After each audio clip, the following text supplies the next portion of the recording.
Hi, everyone, and welcome back to another episode of The Progressive Bitcoiner. I'm your host, Trey Walsh, and today we have on the show Alana, the filmmaker that some of you might know who's been working on Dirty Coin. The movie and documentary are all about Bitcoin mining and flipping a lot of that narrative on its head in terms of talking about the benefits Bitcoin mining has in our world. And I was honored to be able to take a little clip at Stranded, one of her short films that's a bit of a precursor. Some of it's involved with Dirty Coin prior to this conversation. And man, she knows what she's doing and is a really talented filmmaker. And I'm really excited for you all to hear this conversation that we have that ranges from her professional background, working for a lot of Silicon Valley companies on production and filmmaking, her own thoughts on the year ahead and the world that we're heading into, with all sorts of thoughts about AI and where hope can be found in this regulatory environment with Bitcoin, with the internet, all of these different things, and different tips and tricks for those that are involved in creative spaces and content creation and all of that. So really enjoyed this conversation with Alana. It was everything that I hoped it would be. And she's such a fantastic guest to have on the show, and looking forward to you all hearing about this. And be sure to support Alana as well. At the time of this recording, she's already mentioned that Dirty Coin will be premiering at the Bitcoin Film Festival in Warsaw, Poland in April 20th, I believe. That film will be coming out and airing there. And I'm sure over the next couple of years, we'll be trickling out into different formats for folks to be able to check out at home, check out in theaters. I know that Alana is going to keep doing incredible things for Bitcoin and for the landscape. So thanks again for tuning into this conversation. Please be sure to share it with folks that, again, are skeptical of Bitcoin, especially Bitcoin mining, and need some thoughts on why we're even talking about Bitcoin mining, expanding the grid in places like rural Africa, and why these things are so important to us here as Bitcoiners, as humanity, and through our podcast, The Progressive Bitcoiner. So thank you again, Alana, for coming on. Really enjoyed this conversation. And for those listening, be sure to check out our promo links as well. So speaking of environmentally conscious Bitcoin mining, you can check out our promo link to SAS Mining, where you can get $50 off each and every miner you purchase, and our promo link through Bitbox as well, my favorite hardware wallet, to get 5% off your purchase there. And be sure to subscribe to our Substack. If you haven't already, you'll be able to find that in the show notes to get episodes of the podcast delivered every Tuesday right to your inbox, as well as a weekly newsletter where we wrap up Bitcoin major events and news from the week with progressive values in mind, delivered every Friday to your inbox. All right, everyone, as always, if you have any thoughts or feedback on this conversation or any of the stuff that we're putting out, please feel free to reach out to me at hello@progressivebitcoiner.com. I will let you get to my conversation with Alana now, and we will see you again next week.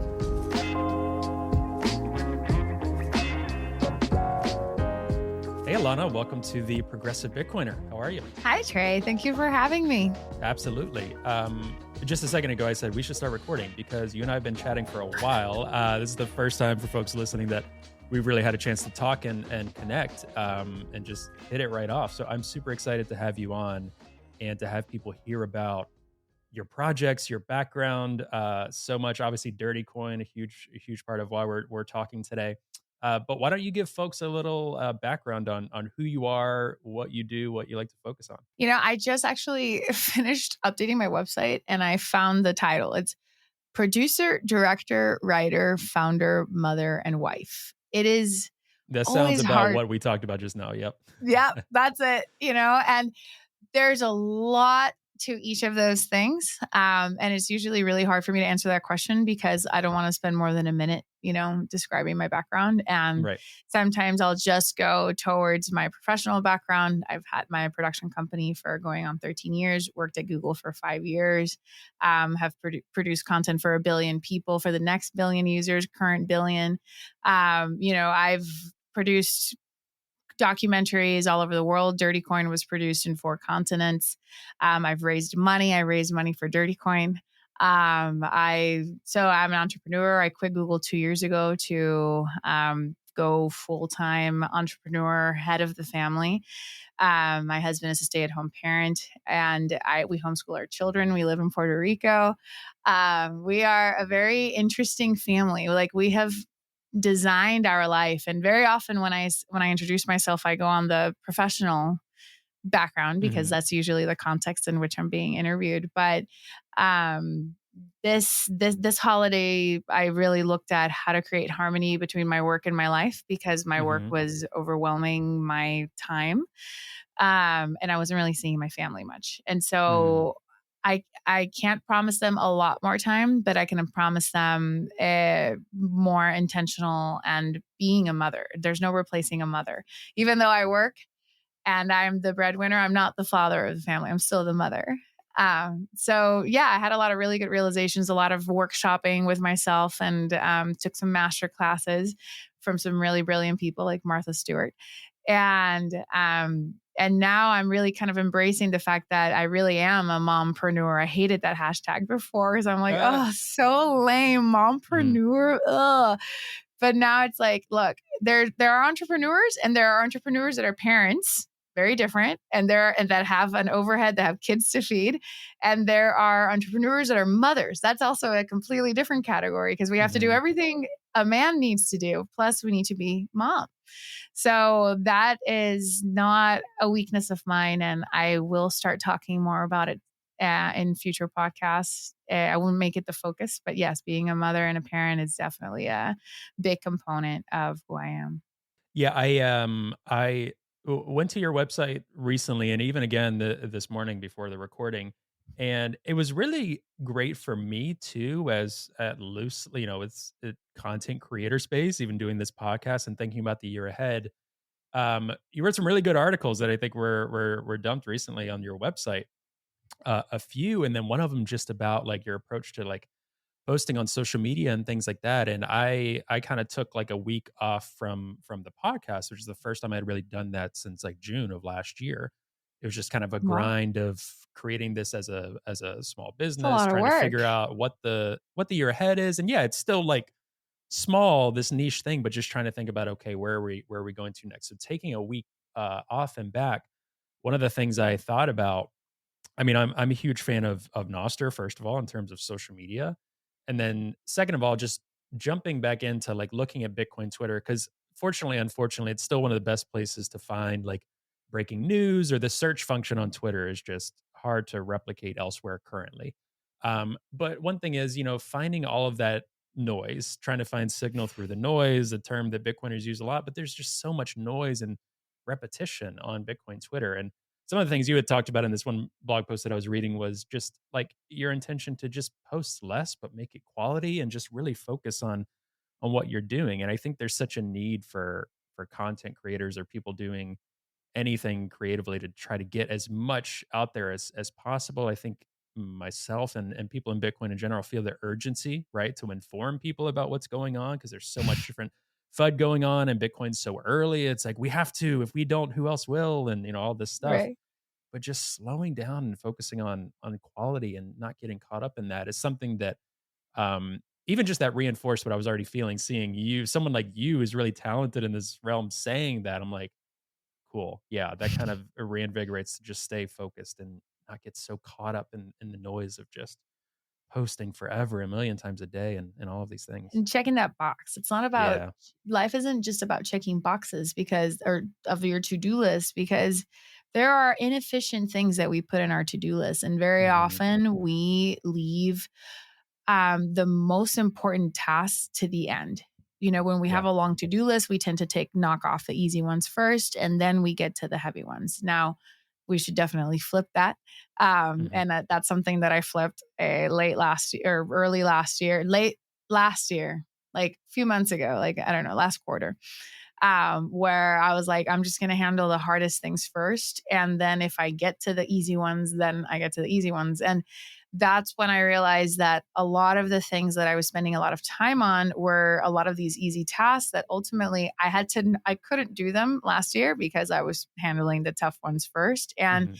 realized that my productivity actually increased, didn't decrease, by eliminating these small tasks that I thought were so important enough to be on Hmm. my to-do list. Yeah.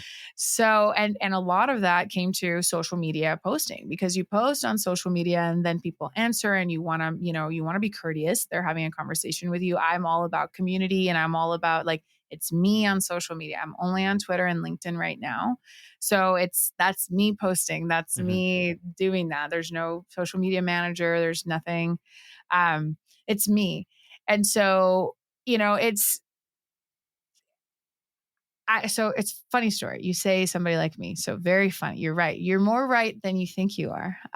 Between 2017 and 2020, my bread and butter was social media videos for brands.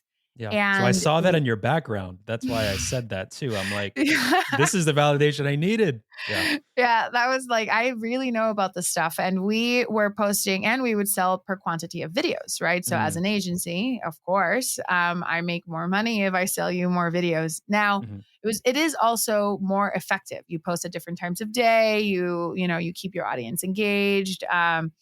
Especially Instagram. We were mostly on Instagram. So Instagram has this like constant like flow of creation that needs to constantly be there. Why? Because that's how you get to open the app more frequently, right? That's how that's how Facebook gets their time in with you. But the reality is that brands don't need to post as much as they think that they do, and still be on Instagram, still be on these platforms. I'm not currently on Instagram, but Dirty Coin will be, and especially now in 2024, because I do recognize the value of the platform. But it's really important as a creative entrepreneur that is a mother and a wife that doesn't have any time. I got to eliminate the things that really don't bring that much value. And I did last year. And I actually noticed higher productivity in the businesses, greater happiness at home, not posting about, also another thing, I also left Instagram and Facebook in 2021. So I've also been off already Instagram and Facebook.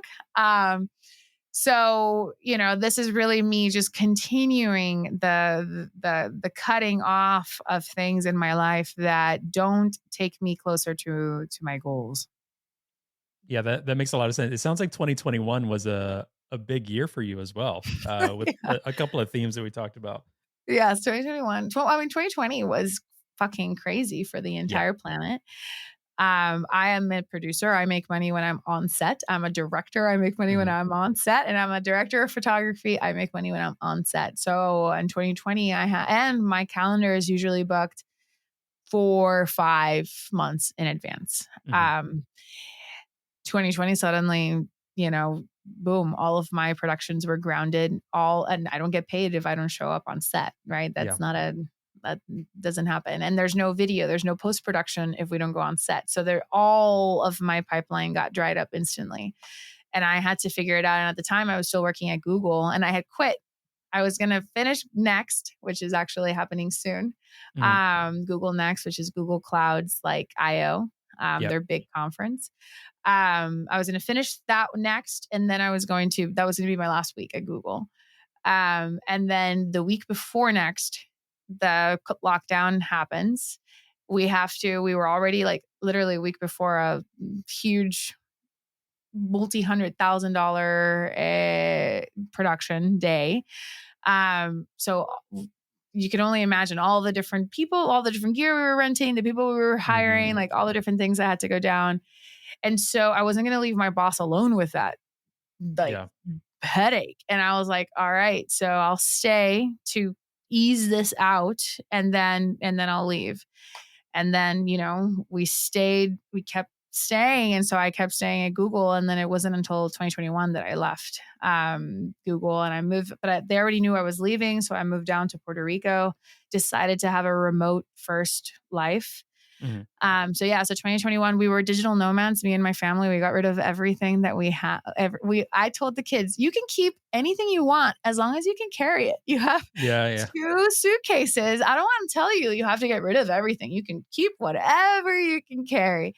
And so we did that for 8 months. And every 2 weeks we would move to a different place. And that was an incredible experience. And all of that happened in 2021. It was a really intense year to get me ready mentally and physically to be fully confident in my ability to keep my family afloat and my businesses afloat, my employees paid, Hmm. everybody fucking paid. Yeah. That's usually my number one thing. It's like, are my family finances and my business finances in order? Check. Okay, I can relax. Yeah. So it was a good year. Tell me a little bit about I don't do this with every guest, but just curious, we were talking right before this about just your professional background and what you do. You're so goddamn good at it. I think. So I had the privilege of seeing Stranded. I didn't go out to an event, but you let me view it before our conversation, and I watched it the other night, and it's Stranded, the kind of short film. Can you tell me a little bit about like Stranded fitting into Dirty Coin? Is it kind of like a precursor, like a little trailer? It's about what, 16, 17 minutes, and what you pack into 16, 17 minutes, regardless of Bitcoin mining, is just fantastic content and education Mhm. and so well done. And I just really enjoyed it and can't wait for more people to see it. Can't wait for more people to see Dirty Coin. But talk a little bit about the connection between those two things. And then I want to ask about your Bitcoin journey. So Dirty Coin, we recorded for a year and a half, almost 2 years. Well, no, not almost 2 years, no, a year and a half, because we're almost 2 years is the full production of the Hmm. film. Um, and so I have a lot of content, a lot of incredible content that not everything is going to make it into Dirty Coin. So we Yeah. were already editing Dirty Coin, and just picking out content and seeing, like, I already had the story line kind of roughly in my mind for Dirty Coin at the Hmm. time, and I still do. Obviously, now it's Yeah. much more. Now it has just changed a little bit. I had that refined, but there was this story about energy poverty that I didn't really think about when I first started Dirty Coin. I knew a little bit about energy poverty, but more from the viewpoint of upgrading our grids. I Hmm. live in Puerto Rico right now. We have a very old, unstable, unreliable, inefficient grid that is currently being worked on. So it's not all bad, but it is a problem. And there's a lot of places like us in the United States and in many developed countries where the grid is failing. And having an injection of capital and a player like Bitcoin miners coming into the space are a solution for that problem in some locations, not in every Hmm. location, but in some locations. In some locations, they're like the best solution, like the Right. only solution for that problem, and which is great. And so I had never really thought about what about when you don't have any electricity at all. You've never had access to electricity, and suddenly you have access to electricity because of a Bitcoin miner moving into a space and buying up, making the microgrid at your site profitable so Hmm. that the microgrid operator doesn't need to rely on shark loans to stand up their business, and so that they can profitably expand and move on and create new microgrids and increase the electrical infrastructure profitably, Hmm. which is something that third world countries very often have a problem doing. And I understand why. There's no demand for the electricity either. These people in these villages, they've never had it, so they don't have refrigerators that need to be connected. They don't have fans, or they don't have these things. So there's no Hmm. demand, and so there's lack of demand and there's too much supply.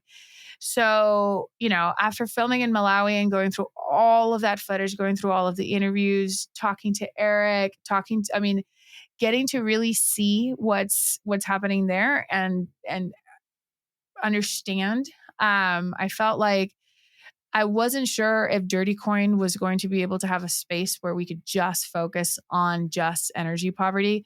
I Hmm. am obviously putting it into Dirty Coin, so Dirty Coin is going to have some of that. But I wanted a story that was not even about, like, just not Dirty Coin, not connected to Bitcoin in that way. That story that you're expecting, I Hmm. wanted to give you a story that you weren't expecting, because it's a use case that is so life changing to be able to have a portable demand on energy, which is what Bitcoin mining is. It's a portable demand on energy. Hmm. So if you have a location that has too much wasted or stranded electricity, that Bitcoin mining can come and consume that electricity at the source, like where it's being produced, where the energy is, whether it's energy from a dam, energy from solar panels, energy from Mm. wherever it is that is turning energy into electricity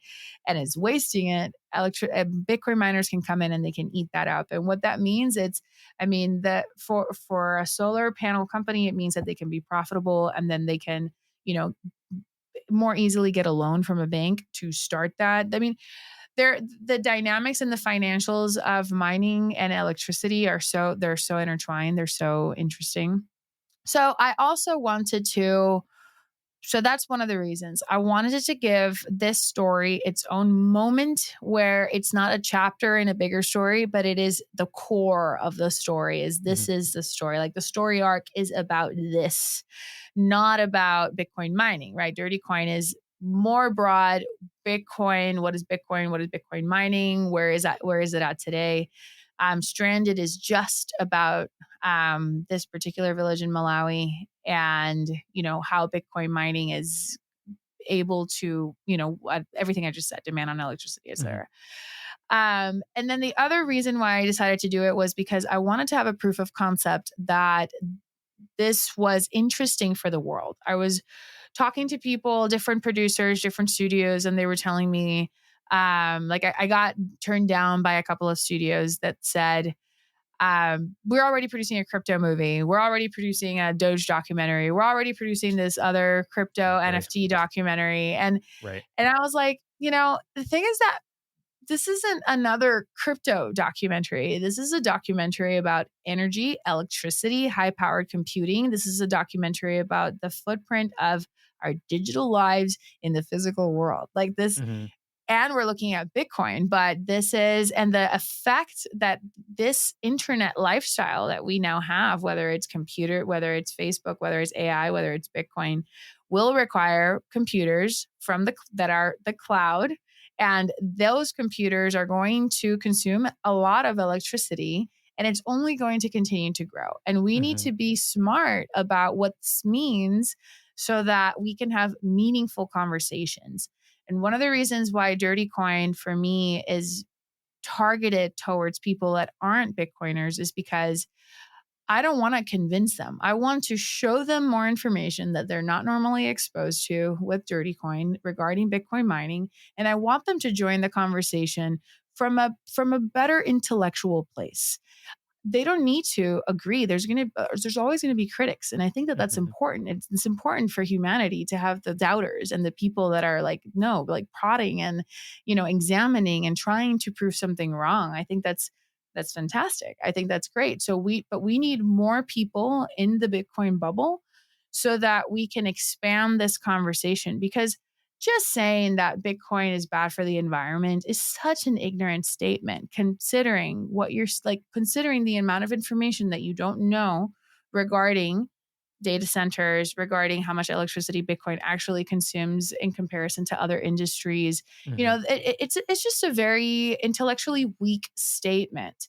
And I want smart people, to at least argue against Bitcoin a little bit more intelligently, and not with these really superficial headline driven arguments that really have no depth. Gosh, you said so much there. I mean, one thing that I really appreciated about Stranded, one of the million things, was that, I don't know how long it took before Bitcoin was mentioned. Maybe at least 7 to 10 minutes. I mean, a lot of it was I'm happy opening you it, and noticed that.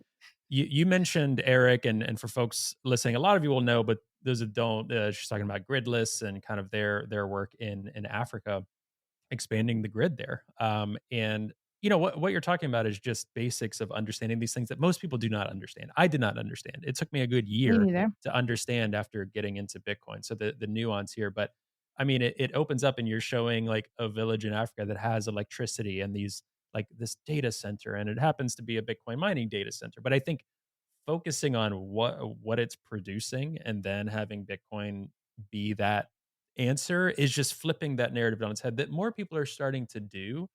And then on the flip side, we're still so early because unfortunately, a lot of the most popular content, I mean, I've seen it on this show. I'm sure Peter has seen it with what Bitcoin did. Like, there's certain things that crypto and Bitcoin is categorized as. If you talk about finance, number go up, how much you'll get rich, that is going to get the most clicks right now, still to this day. At some point, and what we're trying to do, and I kind of know what shows or what thoughts, or just in general in the content creation market, will get more hits. We're still at that early stage where some of the best stories are still yet to be seen from environmentalists, from human rights groups, from so many others. A lot of people consuming this content are the clickbaity, crypto content, whatever, that like to view that stuff. So it's not surprising that studios turn you down. All I can say is you showed them. I mean, it's Well, incredible. we'll see. Um, 2024 will tell. yeah, 2024. what I'm saying is the quality is there, of it. Fine. I'm so excited. I'm so incredibly excited to get it out. But yeah, Well, everything you said, it's huge. it has won a few awards, so Yeah. more than a few. I've stopped applying for film festivals because they cost money every time we Mm, apply for one, or some of them we were invited. Also going into the holidays and going into editing for Dirty Coin, I gave Stranded like a good month of my marketing attention. yeah. And one of the things I did with Stranded too was I wanted to see how the Bitcoin community felt about the way that I spoke about the subject. Hmm. Because I wasn't going after, I'm making a documentary that I feel is missing in this space. There's a lot of Hmm. great documentaries out there. I'm just creating the one that I feel is missing, that I would tell my San Francisco friends that don't like Bitcoin or think that Bitcoin's bad for the environment. I want to give them that documentary that, some of the other ones might seem a little culty, or they might seem a little Hmm. like too incredible. Bitcoin is just too incredible. It just doesn't even sound real. Um, I wouldn't necessarily, I enjoy those. I love those, but I can't show that to somebody that's coming from hating. You don't go Yeah. from like hating to becoming like whatever, A a zealot super for duper the fan. Yeah, cause. Yeah. exactly. Yeah. A zealot. Exactly. I was going to say words and then I'm like, I'm not going to say those words. Yeah. But yeah, so that's the documentary that I am making. So Stranded, I wanted to make sure that meetups right now, Stranded is not available online, but if anybody wants to screen it at their meetup, all they have to do is reach out and they can screen it at their meetup. There's Trey, I sent it to you because we didn't know each other and I wanted you Mm, to see it. And if I'm doing a podcast with somebody, I would, of course, and festivals need to. So it is technically it is online, but it's not, it's gated. Nobody can see it other than specific people. And yeah, and we've been able to get really, really great feedback around the world. It has aired in Japan, in Europe, in several places, in Africa, in several places, in South America, in several places, in the United States, in several places. And I love that about the Bitcoin community. There's so many leaders in the Bitcoin community. These are people that, like, when somebody wants like these heads of meetups around the world contact me, they have a cool logo, they have a consistent meetup, mhm. they have like their website or their Twitter page. They are super organized. Like, these are leaders. They Yeah. organize like the whole thing. They get a bunch of people to go. They take pictures because I asked for proof of screening pictures. They take pictures. I mean, these are not average folks.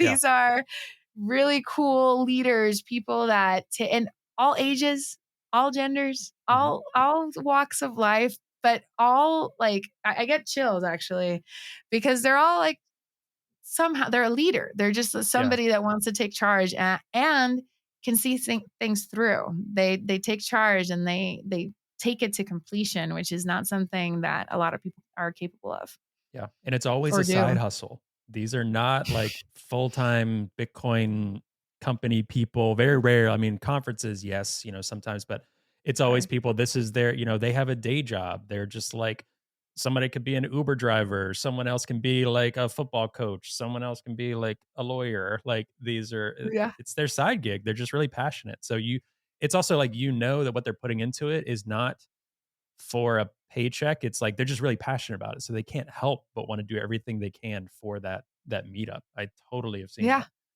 Yeah. And it's awesome. And I've been to those meetups. I've been to a lot of meetups. That's why I knew that they were happening everywhere Mhm. that I went to visit. I would look on Meetup for my local meetup, or I would ask on Twitter for, they're back to Twitter, Mhm. back on about a local meetup. And then I would go, and these meetups they're a great place to meet a lot of different people, and you get to, uh, hear about. We were talking earlier about not agreeing on everything, and I think that that's actually so healthy. Like, imagine, Yeah. do you know of a husband and wife that agree on 100% of everything? Right. Yeah. I don't. Yeah. No. And they love each other to death, and even a marriage is never going to see each other eye to eye. So I think expecting for the world to listen to a podcast, listen to somebody, listen to a friend, and be upset that you don't agree with everything that they say is a little immature, because Mhm. they have the right to see things their way. And not only the right, but as a humanity, we need to have different viewpoints, because what some of us are wrong? I mean, how are we Yeah. going to survive as a species if we're all going in the same direction?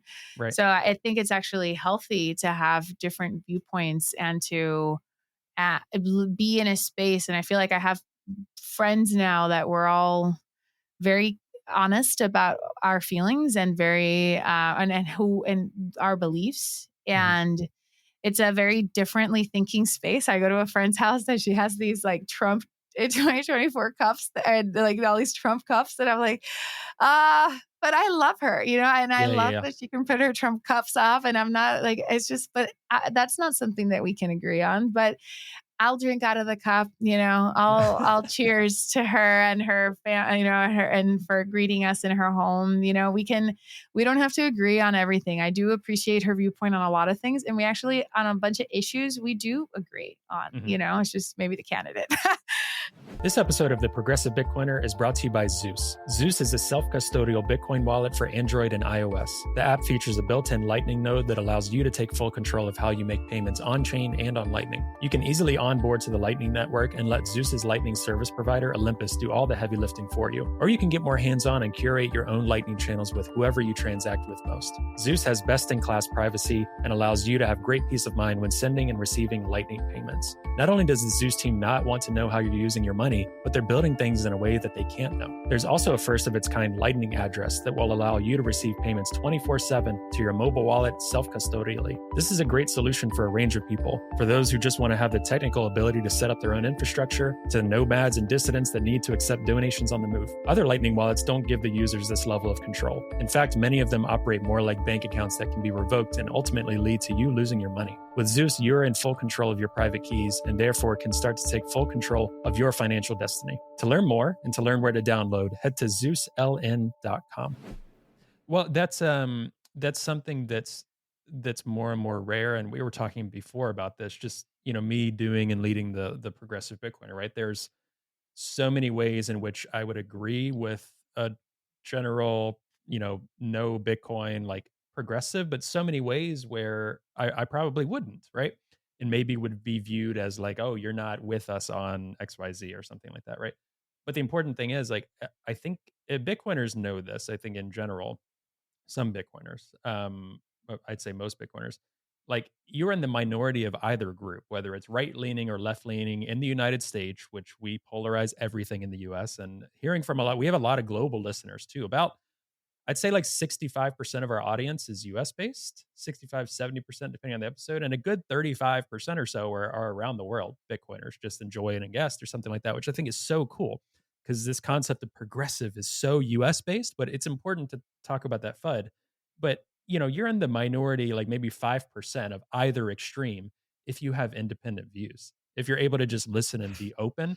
And I really, really hope that I think the height of this, in my opinion, was like probably 2020, 2021 with like, okay, everyone has to agree on XYZ topic. Like, how do you feel on this? How do you feel on this? That dictates what political party you're in or what value set you have. My hope is every year that goes by, we get more engaged with critical thinking and more engaged with just like, what do you think about this? Like, understanding you have variety of backgrounds, your gender, your religion, your ethnicity, your own education, all of this informs that. But we're still so stuck in that mindset. Like, wait, Trey said that? That's not progressive. Or Trey said that? That's not what a Bitcoiner should say. Or Trey said that. That's not what someone with his background said. Whatever. Who cares? It's really hard to do that. But in general, talking with Bitcoiners, especially Bitcoiners at meetups, understand that. But we need to not underestimate a lot of the world is still stuck in that cycle. So, tying it back to your film, I think this helps break through that. I really do, in huge ways. I hope so. I mean, I don't think that people that think that Bitcoin is bad are bad or dumb or anything. They're just, Mhm, a friend of mine just sent me a film that they were working on, and it's a subject that I know nothing about, and they have spent like the last 3 years like digging into. And mhm, the, while I was working on Bitcoin mining, like I was doing the same amount of work and digging, except for, Bitcoin mining companies, mhm, energy, and, electricity providers around the world, all these different. So, of course, I didn't know about that. Of course, he doesn't know about Bitcoin mining because most people just know headline deep. That's it. mhm, Bitcoin mining is banned in so and so country because it's bad for the environment. Bitcoin consumes as much as X amount of houses. Bitcoin is bad for the environment. Ban Bitcoin, change the code. That's the headline deep. And the science is also pretty shallow as well. The science behind mhm, the rest. So even if you were to read the rest, but people necessarily basically just go on that headline. And I, coming from Google Cloud, coming from my background as a filmmaker at Google Cloud and having several cloud companies that were my clients, we were looking at, what is happening at the data center. mhm, The data center is not sexy. Code is not sexy. It is mhm, not sexy. To software, it really isn't sexy. Yeah, some has very beautiful UI and then it's, sexy UI. But the software, it's what that software enables. It's mhm. what it does. It's 10,000 songs in your pocket, right? What Steve Jobs says. It's not Mhm, a little thing with a button that does it is running. It is a healthier lifestyle. It is you working with music on, like it's listening to a podcast. It's getting smarter. It's getting, it's not about the hardware itself. So I had been focusing on because I couldn't focus on the hardware because the hardware is just literally a computer. The video would be mhm. very boring. It would literally be a computer doing nothing that you can't Yep. see from the outside. Um, but it's what does that enable? What does that technology enable? That technology enables connection, it enables communication, it enables financial transactions, it Mhm, enables different things that are in this global world that we are all connected. We are now all connected, and millennials we're the ones, maybe the last generation that will remember not having the internet, but mhm. only Yeah. barely, because I was pretty young when I mean it was dial up, so it wasn't the internet that we have Mhm, today. But the next generation, they've already come to this connectivity where they can meet with anybody in the world at any time. They can call anybody in the world without having to pay an $80 phone bill. mhm, It's free with the internet connection. They're out, like, we are connected. And this technology is not going away unless, like, there's no putting this genie back in the box. This is what we live in. And so to single out Bitcoin and to even if somebody doesn't like Bitcoin, when I talk to them, and you're going to have listeners that are going to be like, well, I don't agree. And that's okay. mm. Because we just said we don't have to all It agree. doesn't matter. Yeah. It doesn't matter. It's okay. But you don't even need to like Bitcoin. But the idea that banning a computer for doing simple math equations, that is supporting an industry that supports a virtual a digital cash that does not need a third party to validate the transaction. That is literally changing the world. That the miners, instead of being dirty, are actually, yeah, you're right, they're consuming a ton of electricity that is super cheap, that is stranded, that is wasted most of the time. So this Mhm, actually has become a great thing for the energy sector, this is where dirty coin comes in. mhm, That's the part that I focused on. But then Bitcoin itself, then there's other people that have focused on the other portions of Bitcoin. But it's really important to have a critical critical idea and a minimum level of knowledge of Bitcoin and blockchain and Bitcoin mining. Hmm. I think at this point in our society, we need to understand what high powered computers are, how AI runs, how it operates. I think it's time for the IQ of everybody to go up, or at least those of us who are leaders, Hmm. that need to, that at least will, or influencers in our communities. Those people are, it's important for them to understand because we cannot be, we cannot let this attack against Bitcoin because it's bad for the environment open the door for code censorship, for math censorship, for the ability to dictate who gets to use electricity for what purpose.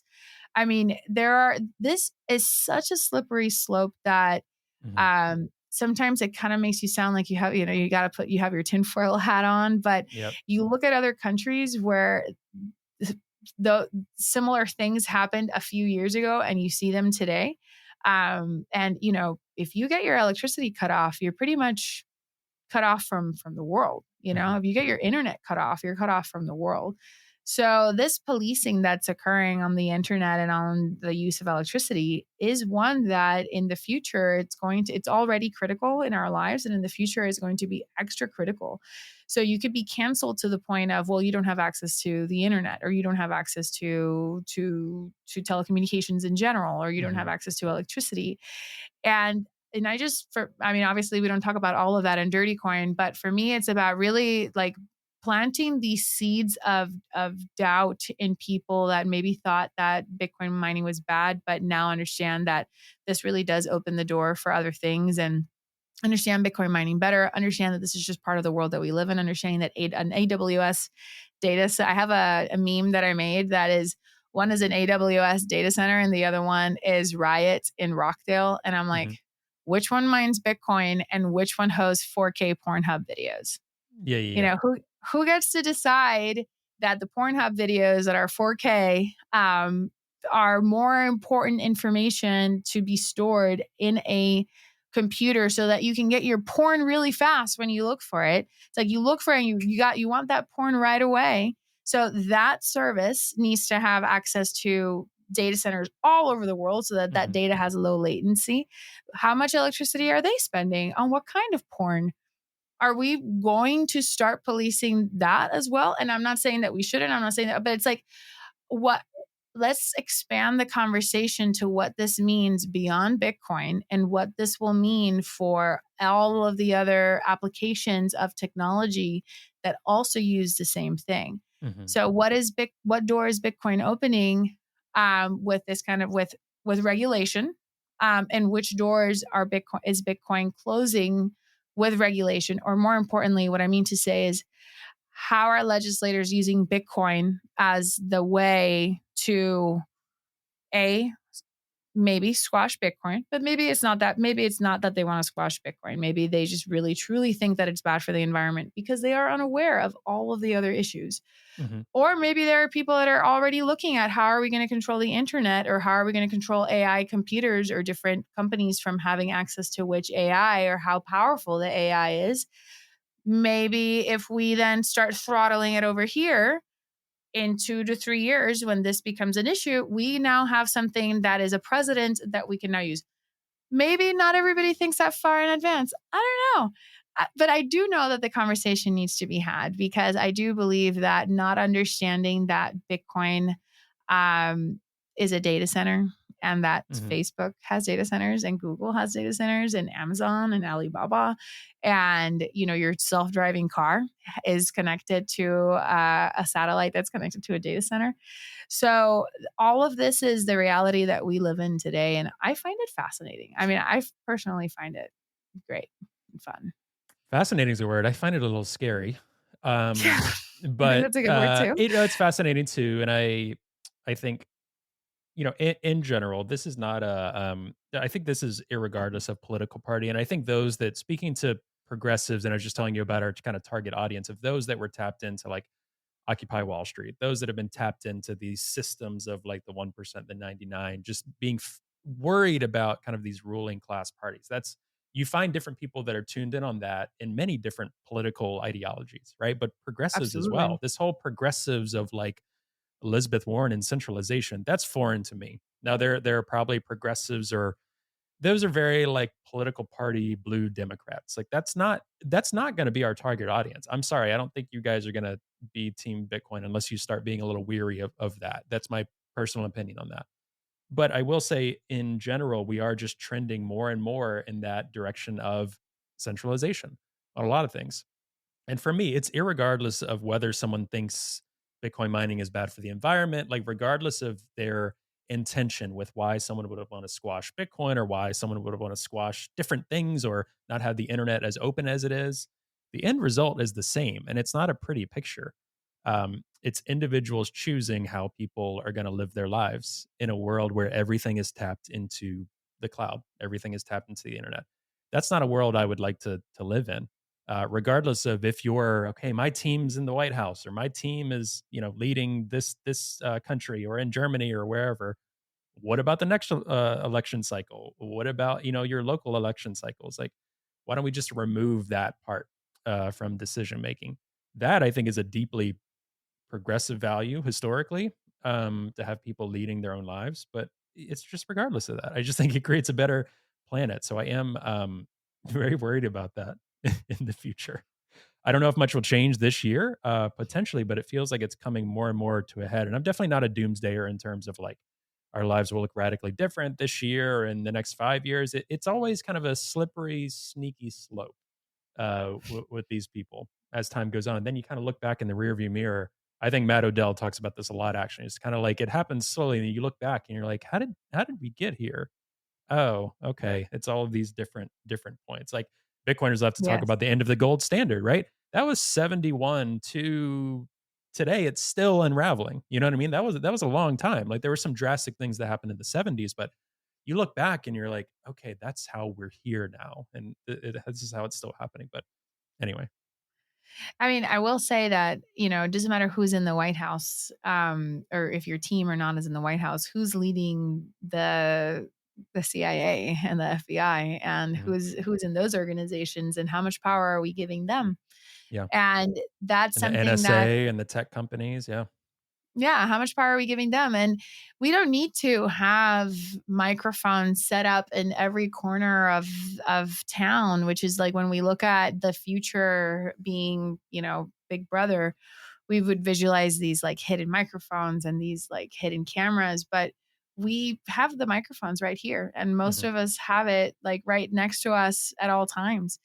And I'll have conversations with people where, they'll say like, "Oh, we're outside. We're private. Like we're alone. Like, oh, we can finally talk or whatever." And I'm mhm, like, "Do you have your phone on you?" yep, We're not alone. And that is an interesting place to be in, to feel that. I mean, what is it? The Cypherpunk Manifesto says privacy is not secrecy.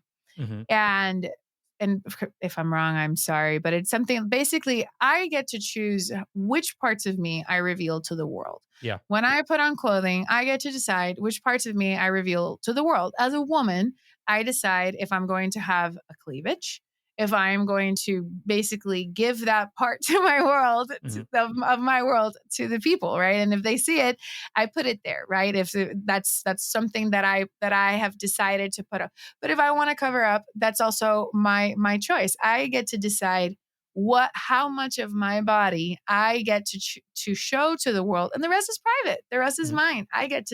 That's my thing. That's my husband's. That's my personal space. Well, it's not my husband's, but he enjoys it. But you know what I mean. Yeah, yeah, Um, but for when it comes to communicating online, and same thing, like with my kids, I don't talk about everything with my husband in front of my kids. I decide what they listen and what they don't. That is, in my opinion, an important thing, mhm, to be able to keep some certain things private. And we are in a situation where, because all of our communication and all of our transactions are digital and online, then all of them can be traced in a way that we haven't been traced before. mhm, And not just that, but the IoT devices that we have in our homes as well, those are also being used against people in the court. And mhm, I mean, a Citizen M, I think is the name of the documentary on I can't believe I would almost remember the name and not remember his name. The whistleblower, Oh, Edward citizen, Snowden, is this? Edward Snowden. Yeah. Yeah. Okay. Um, and in that documentary, they had some really great footage of a trial where I believe it was AT&T, or one of the big ones, T-Mobile or AT&T, was in the San Francisco court, and the judge was saying, "But do you?" Ask them a question. He asked them a question, basically, have you looked at your client's data and information without a warrant or something like that? And they said, we cannot answer that. And the judge says, why can't you? This is a judge. This is a court. This is the United States court. You need to answer. And they were like, we have clearance from above you that we cannot answer that question here today. And the judge was like, who the hell has clearance from above us? Like, this is so that was an interesting situation as to, what's occurring there, and how much even our judges are aware of what's occurring. And there's going to be a lot of human rights violations before we get wise on what's occurring and we start really cranking down. I think that we're in the wild west of the internet, where everything goes, you know, where anybody can create a website or a product and, put some ads on Google and get people to buy it and use it. And that could be very easily, websites, even like this one that I love, Riverside, could easily be spun up by a country that is not friendly to ours and is trying to look for information or whatever. I mean, or somebody is trying to reap. This is something that we were really concerned about at one of the companies that I worked for, was who made the software? Where is the company that the software was made? Because we knew that we were going to be recording sensitive information in that software. We took for granted that whoever developed the software could see our recordings. We took it for granted. So who are they? Can we trust them? So, but we were in a company that could do their due diligence before bringing on a vendor, and we were in a company that could do that. But most people don't have that level of access to due diligence. They're just going to download whatever thing had the best UI and the best ad and the best Instagram, presence.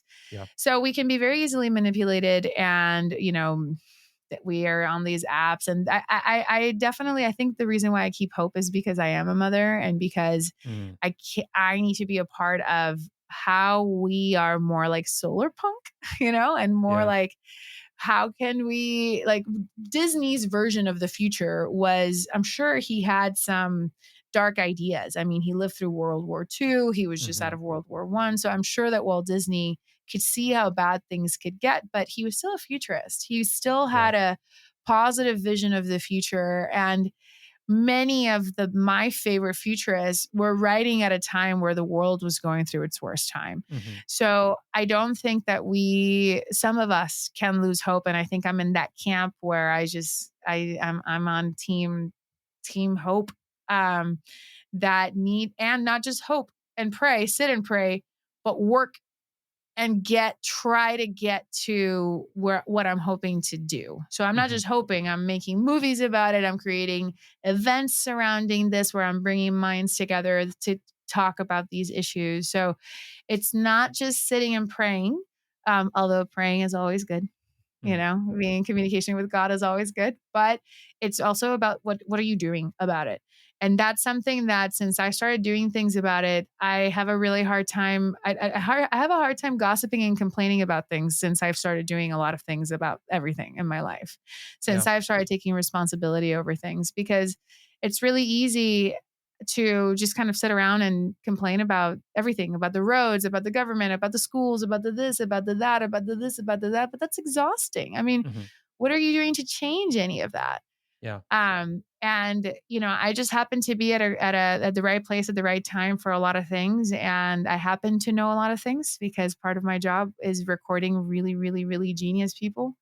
And then editing them to suit my story, my needs. So I have to understand them enough to cut pieces of them to weave into my quilt, which is, the films that I make. And I'm happy that that has made me smarter than I would have been had I not had Mhm. this job. And it has put me in rooms that I would have never been in and speaking with people that I would have never spoken with. And it has really expanded my worldview. And I think that things can be done in this world. I think people can make a difference. You just need to hustle. You got to move. But I can't lose hope of where we're going. But I have two sci-fi horrors that are my greatest fears, you know. Mhm.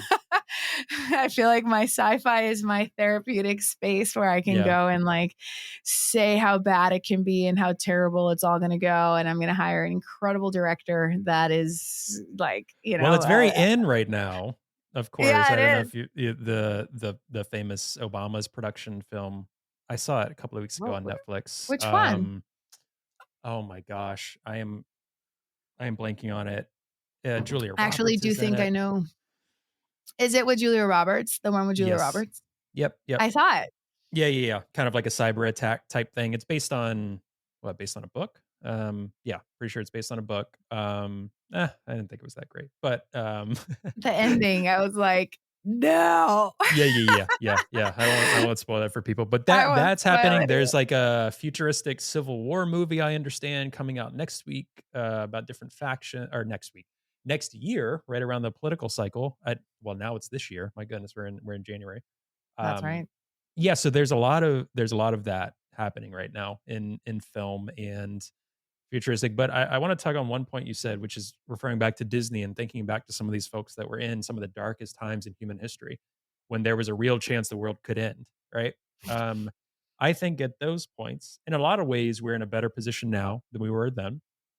And in some ways, the dark things that could come are very hidden and very unpredictable. Like AI is probably one of the most unpredictable things we've ever faced as a species in a world. Like we really don't really know. And our governmental leaders have shown they're not to be trusted, and I don't say that in a tinfoil hat way. It's like a lot of them just they're not the smartest people in the room. A lot of them No, are there to get reelected. You know, these are some of the folks that are here to regulate certain aspects of what's to come. There's certain conversations. There's a lot of talk around aliens and UFOs, and there's so much that's very interesting, very scary. But I think also these are the times when humanity decides which way do we want to go, right? And I think a huge topic I kind of pull on that I really try to talk to a lot of my progressive friends and folks from the left about, especially those that have drank the Kool-Aid of like Elizabeth Warren, like I'm here in Massachusetts, that think centralized government authority is the way to dictate certain things or outcomes, right?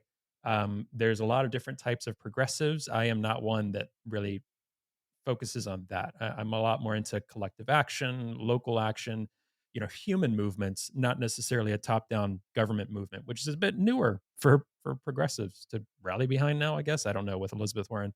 But trying to talk with them about, you know, we can't underestimate, we have to take into effect like personal decisions and you waking up every day and saying, what are you going to do about something? What is my family going to do about something? What's the change I want to make in the community? Rather than waiting for someone in DC or wherever you are, your central authority in Europe, in an African nation, wherever, to make that change for you.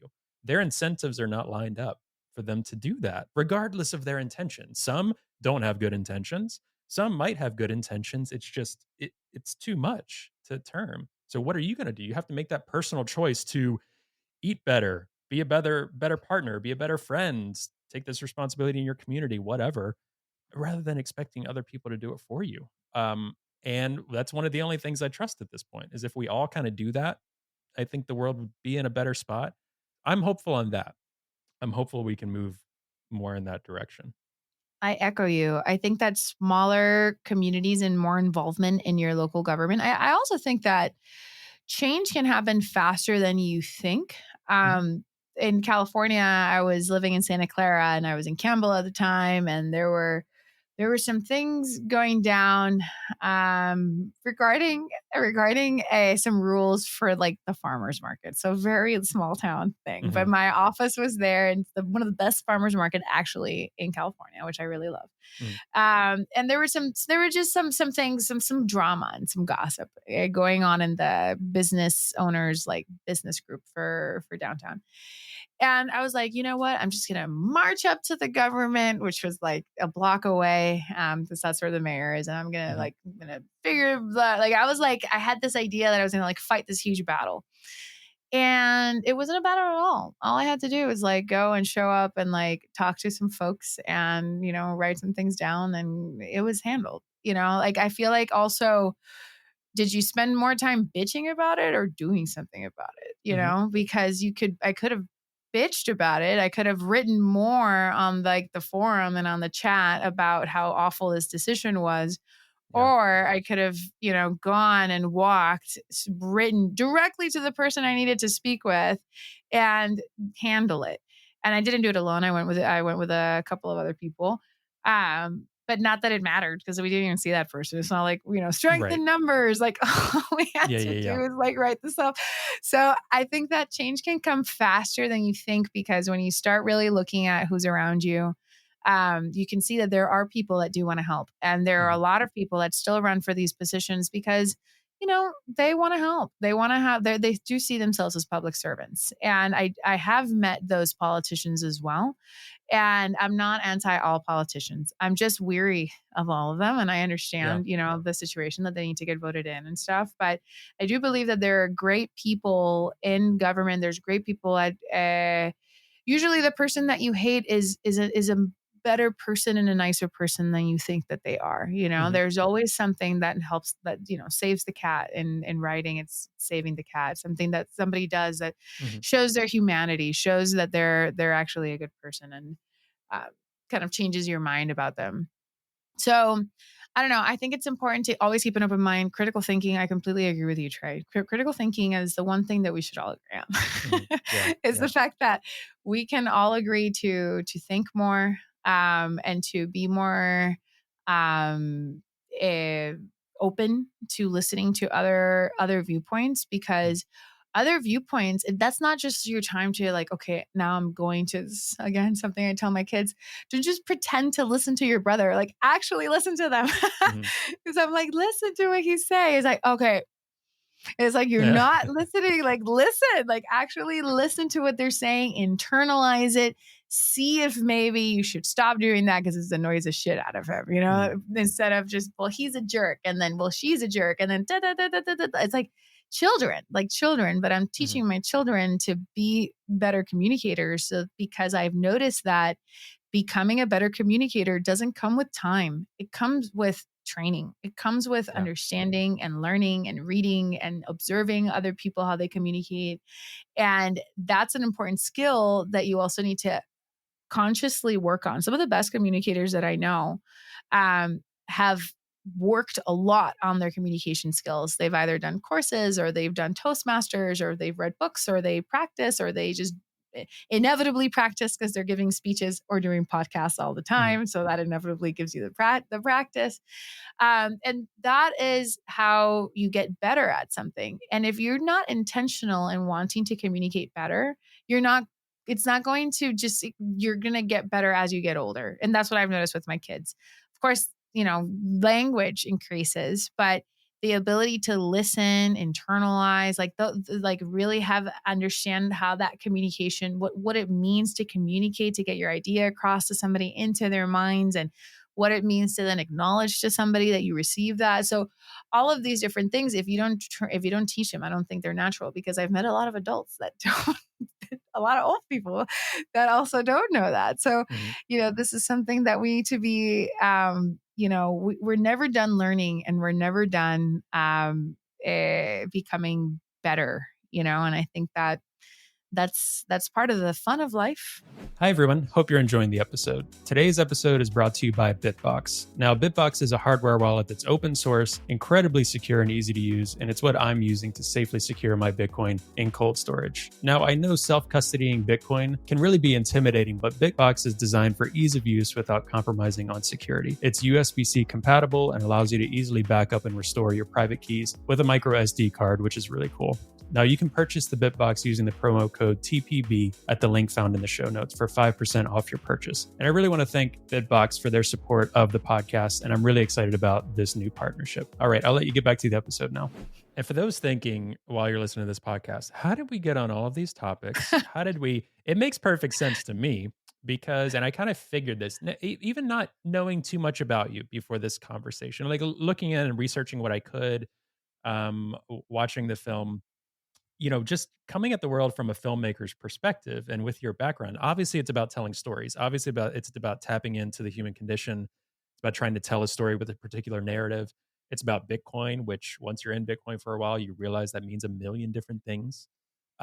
So all of this Exactly. makes perfect sense that we're talking about all of these things. But one thing I will say too, this theme ties into everything with Stranded and with Dirty Coin and with telling this story about Bitcoin in general, because one thing that Bitcoin does and getting into Bitcoin, a lot of people I think get into Bitcoin because they first see that there's a problem, right? So I think one of the first things people have to address is coming to a place where they do see a problem with it, whether it's the financial system, whether it's okay, are for me looking at things from an environmentalist perspective as well.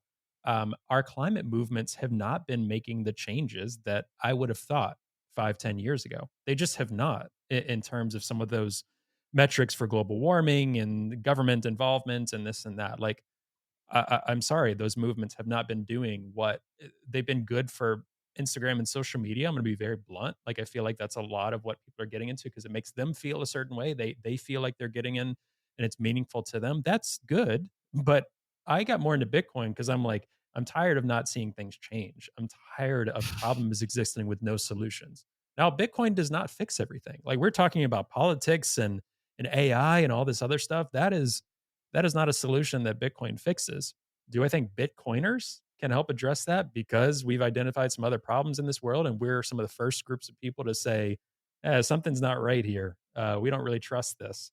Yeah, I think we're some folks that can lead on more than just Bitcoin. Are there some Bitcoiners that go a little too far? Yeah, probably. So, let's try to find a happy medium and make some changes. But sometimes they're not wrong. Usually history tells with this.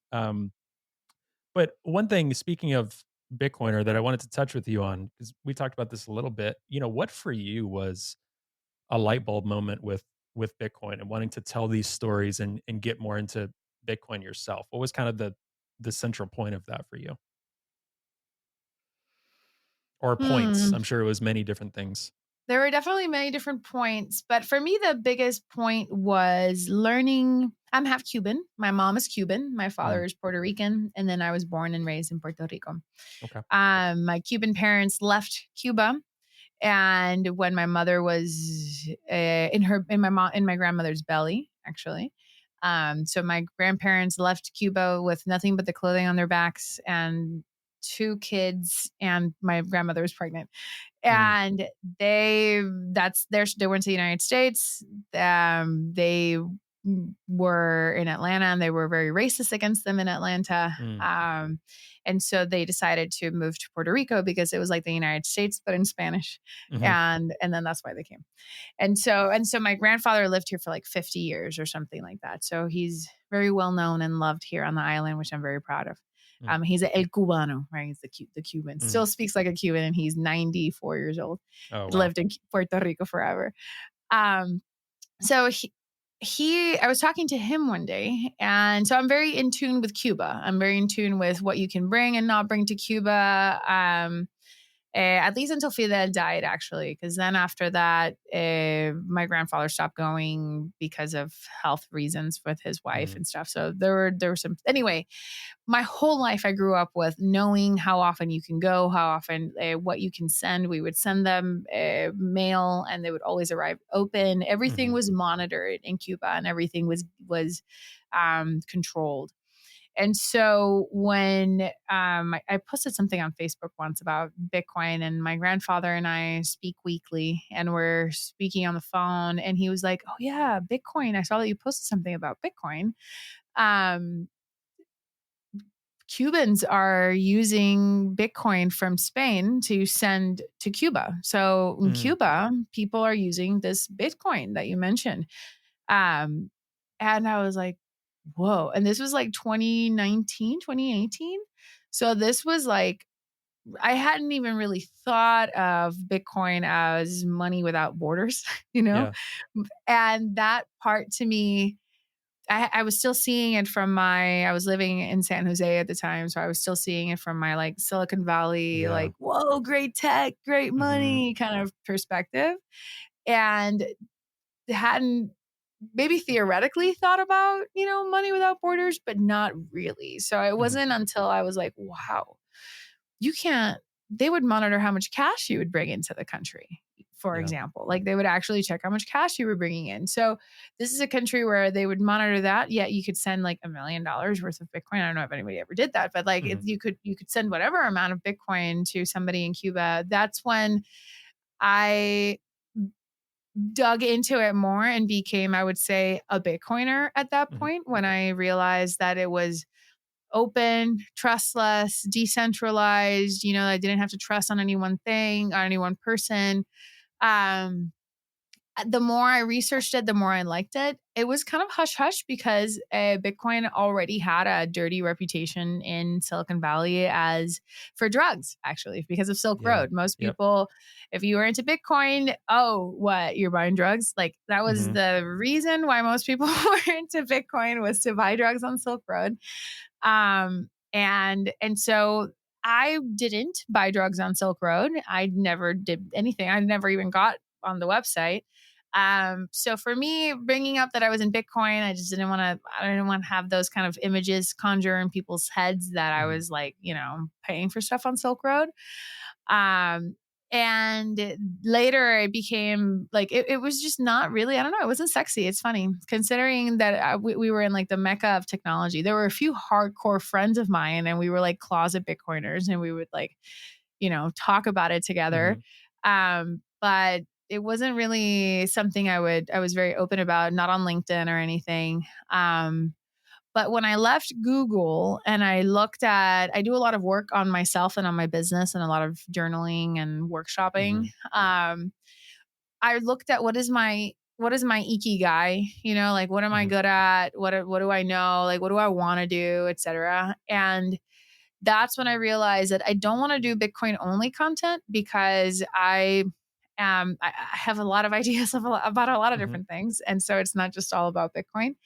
But I didn't want to start with Bitcoin. I wanted to start with Bitcoin because of my background in Google Cloud, doing my transition from agency filmmaker to company filmmaker, Hmm. like a production company for entertainment, IP purposes. It's the same thing, but a completely different business model. Yeah. One is I make a documentary for a company, they pay me, done. This is I have no client other than like the world. Hmm. Does the world like it? Does the world want to pay for it? Um, so that's different. And I knew I wanted to make my first mark with Bitcoin because I understood it. I knew it. I knew how to communicate it. I saw that Bitcoin had a image problem Hmm. with Yep. the dirty reputation that it had, especially with the mining side. I felt it was important to talk about what our physical footprint looks Hmm. like of this digital life that we live.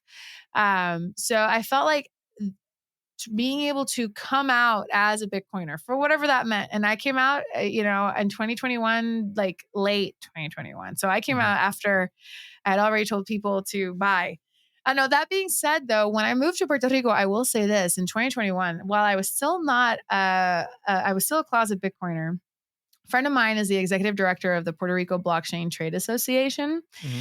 and they do a lot of crypto classes and NFT classes and Web3 classes and blockchain classes. And I was like, I want to do a Bitcoin only class, just Hmm. because there's so much noise regarding all these other, there's so much, how about not noise? Because I was talking with the people that created the products. Mm.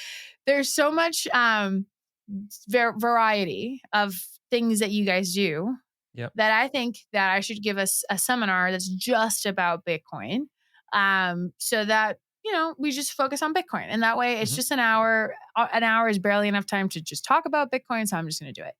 And she was like, yes. And it was then that I spoke to a room of like 200 people. A lot of people showed up Oh, that wow. night, which I wasn't expecting. Mhm. And I got to talk to them about Bitcoin in Spanish. I did that presentation in Spanish and I did a whole presentation there. And I had a couple folks come up to me after and talk to me about like, how do I accept Bitcoin in my business? Because for me, it was more like, if you earn your Bitcoin, then that's kind of better in a Mhm. way, because you don't have to buy it. And if you can earn your Bitcoin, you're not putting your dollars at stake. If you still believe in your precious dollars over anything else, then keep your precious dollars. Why don't you do a side gig? If you're interested in Bitcoin, do a side gig, bill in Bitcoin.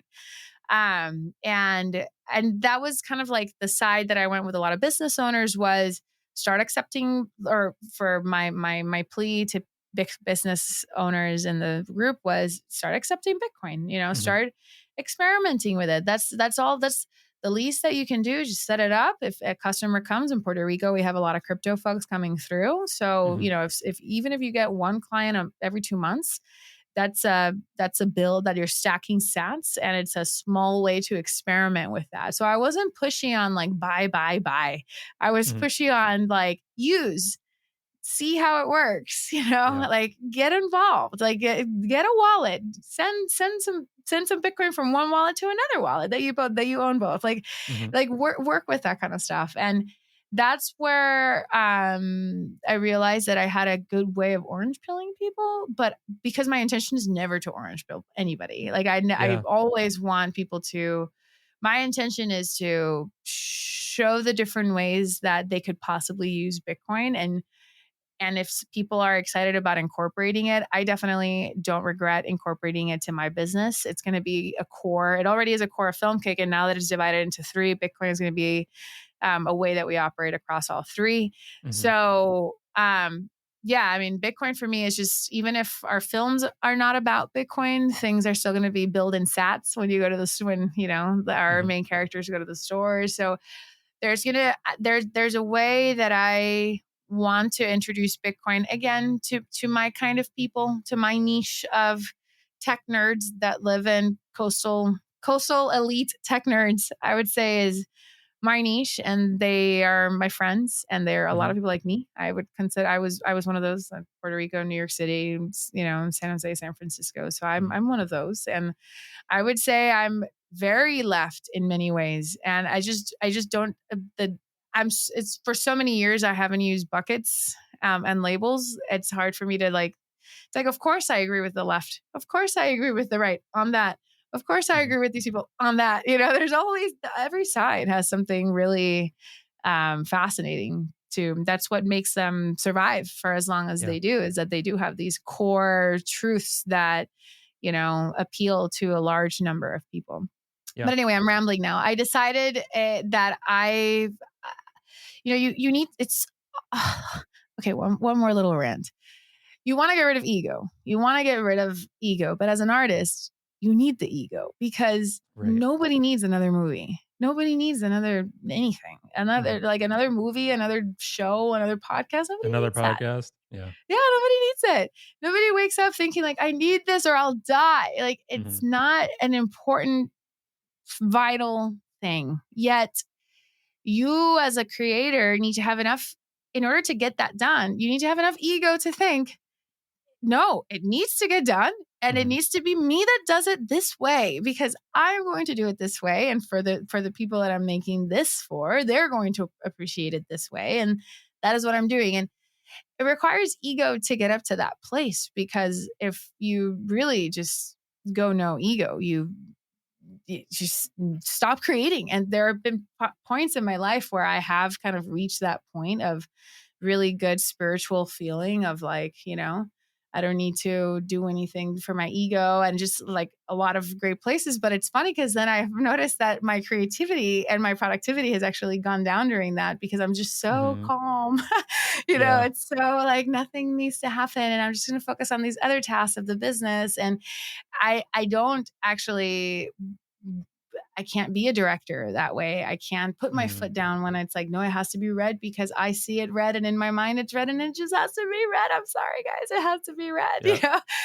And you have to do that. You need to, I guess, learn how to drive your ego dial up and down a little bit in order to accomplish things as an artist. At least that's what I have found in my 37 years of life. So I still have more to learn and grow. But yes, I felt I have a particular way of talking to people about Bitcoin that is not judgy, yet it is very focused on Bitcoin. Originally, because I was the only one I understood. So when other Hmm. people were talking about Ethereum and other things, I was like, and Solana, I was like, oh, I'll just stick to Bitcoin because that's the one I understand. And then I saw certain projects go by the wayside, and I've been in crypto long enough that I've seen certain things happen. And but anyway, I'm very happy to create this. I'm very happy people like Stranded. Dirty Coin premieres on April 20th, 2024 at the Bitcoin Film Festival in Warsaw. And I'm really excited for 2024 and getting people to see Dirty Coin. And having that broader conversation on more podcasts, on more shows, and get people to kind of talk about Bitcoin a little differently. And I think it's going to coincide with another bull run. So I think that Hmm. it's a great timing for my film. I could be wrong, of course, but I have a feeling that I'm not, especially since the film is going to come out during the halving. I mean, it's such an exciting time, and I'm so happy that, with price action, people get curious with things, and it's going to be really great to point them to really good resources. Like, how many more resources exist today that didn't in the previous bull run, right? So it's like every time we get a bull Yes. run, it's like, okay, yeah. You're hey, if you're setting up your family and your future better, like speaking as a millennial, that's one of the other selfish reasons I got into Bitcoin was for that, but also all of these other tool focuses. That's great, right? Also, look at all of these other things that Bitcoin is unlocking and unleashing, and showing things like dirty coin and that stranded aspect, and all of this is going to be huge, I think, for and when I talk about progressives from our platform, we talk more like progressive values, because I'm like, I don't care who you vote for. I don't need you to agree with XYZ on everything, but tending to focus on things that in general progressives like to talk about, like human rights, the environment, social inequality, these type of things. So where does Bitcoin come to play with that? Well, your film is something that, I definitely want to be showcasing and advertising anything that you're talking about. Gonna highly recommend people make it out to Warsaw if they can for those events. But I guess one thing and one kind of closing question I have for you: if what is your hope for people that view this film, especially people that have been skeptical of Bitcoin or don't know much about Bitcoin? What is your hope that they'll leave viewing this film with? I hope that when somebody finishes Dirty Coin, they kind of go like, wow, I didn't know that. Like, I Mm, didn't know that at all. Because then they're going to identify other people that also don't know those things. So mhm, when they're legislators or they're politicians or mhm, they're, whoever else, they're shitcoin competition that's telling them that Bitcoin is bad for the environment. I want people to really just kind of go like, wow, interesting. I didn't know that. And leave the theater if it goes to theaters, or turn it off, thinking, that's really interesting. I want to look more into this. I want to see if mhm, that's true. I want to look up this person and see if that's true. Are they still in business? Is that still the case? Are they still generating heat in Finland with Bitcoin miners? Is that the case? Because, mhm. somebody could watch this 3 years from now, or like the movie, like a few years from now. And I don't know if these companies are still going to be in Yeah. business, right? So what's going to happen? So I want people to become curious about it, even if they want to prove it wrong. Even if Mhm. they looked at Dirty Coin and they're like, this only depicted, good stories. So of course, which I don't, but let's say it's mostly a certain that has a slant, obviously. I mean, I'm the Yep. director. I can't, I'd be lying to you if I tell you that it doesn't have a slant. Of course it has a slant, but I want people to ignite a curiosity about Bitcoin in people, all kinds of people, Mhm. that they want to satisfy, whether it's, wow, I really like that. I want to know more about that.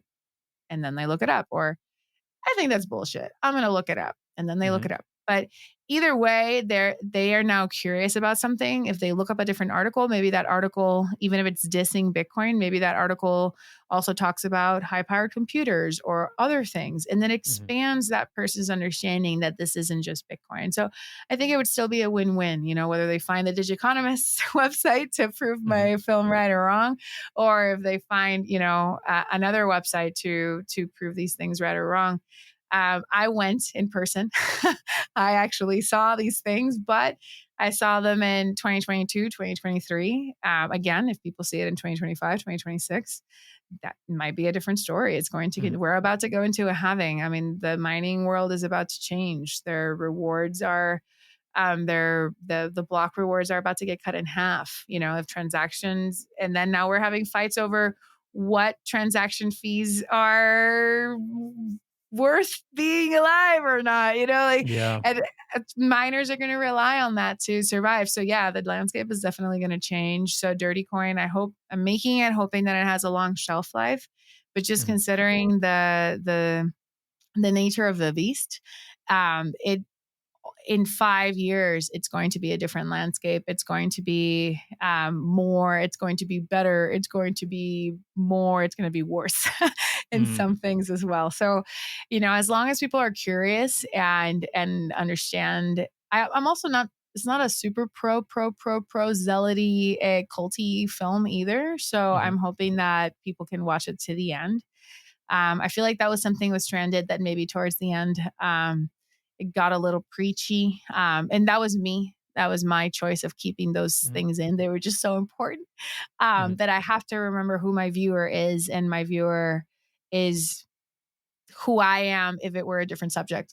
you know, Mhm. like I also don't like things beaten down. Like when a Yeah. documentary is just like, you see, like I'm gonna tell you all these, like, you're Mhm. just like, oh, leave me alone.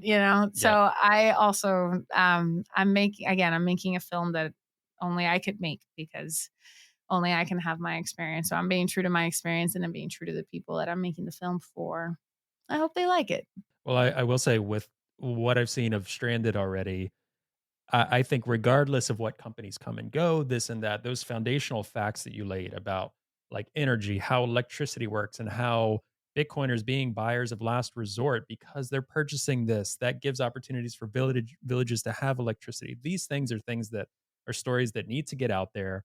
That and in the end, most Bitcoiners understand this. Some Bitcoiners, I'd like to repeat, like we don't need to protect Bitcoin that much, right? Like be truthful in what we're saying, let's be a bit realistic as well in what we're saying, but in the end, on any subject, truth will win out at some point, like on a long enough timeline. And Bitcoiners are, low time horizon group inherently. I personally believe Bitcoin will win out in the end, and is truthful in so many areas. So let's just let the facts speak for themselves in the end. And if they're proven wrong in certain aspects, they're proven wrong because we're trying to seek truth and what's best for humanity on all of these topics. And I think that's one of the things I see in your film is like you're interested in telling a story. And Hmm. I wouldn't say specifically maybe like an investigative journalist, but there's some components to that. So you're like, let's see what's happening on the ground. Right. And let's paint a narrative of that isn't being told right now. And I'm sure if there was an opposite narrative, I'm sure your brain might be scratching to say, what about the other side of that? So I think I can definitely see that in your work. But I cannot wait for this to be released and out in the world Thank and you, to Trey. see what else you do. I'm thrilled that we got to talk today and connect. I know we'll be in touch. I'm such a huge fan um, of you. I think a lot of people are going to really enjoy this conversation and the different areas it went, whether it's just they need some creative inspiration. They want to learn more about Bitcoin and your work. So thank you so much for for coming on and doing this conversation. Thank you. I felt so at ease that I kind of forgot that we were doing a podcast and I was just having a conversation with you, and I rambled quite a bit, a few parts, but that's another thing. Then you watch your own podcast and you're like, oh my God. So you do get better with each one. So I appreciate you giving me the opportunity to get better, but I just felt so natural and so comfortable that I just felt like we were just chilling at your living room, because that's the one that I'm looking at. So no, that's great. That's why, you were great. Very, very comfortable conversation. And I hope that, people that watch the podcast, if they watched it all the way to the end, oh my God, write an apple or something, like some kind of fruit, just to know if you got all the way to the end. But my message to your audience is that curiosity is such a good thing. And it's important to, if you're always going to agree, like with Bitcoin and Bitcoiners, it really does become an echo chamber, because there is a lot of the same truth that we're all saying. We all see the same things, and there's certain things that are true, and then we all kind of sound the same because we're all looking at the same thing. So it all is like that thing. But there are going to be things that people are going to have different opinions on. And, in the last couple of months, what you see on Bitcoin Twitter is very different than what you see in the real world. When you are really with Bitcoiners and you're at the meetups and you're talking with the mining companies and you're talking with the wallet companies and you're talking with the people that have actually made Bitcoin their life, the conversations are much more civil. They're a lot less, this person needs to be cast off from the world. So curiosity keeps us challenging what we hear and what we see, and it prevents us from sounding the same.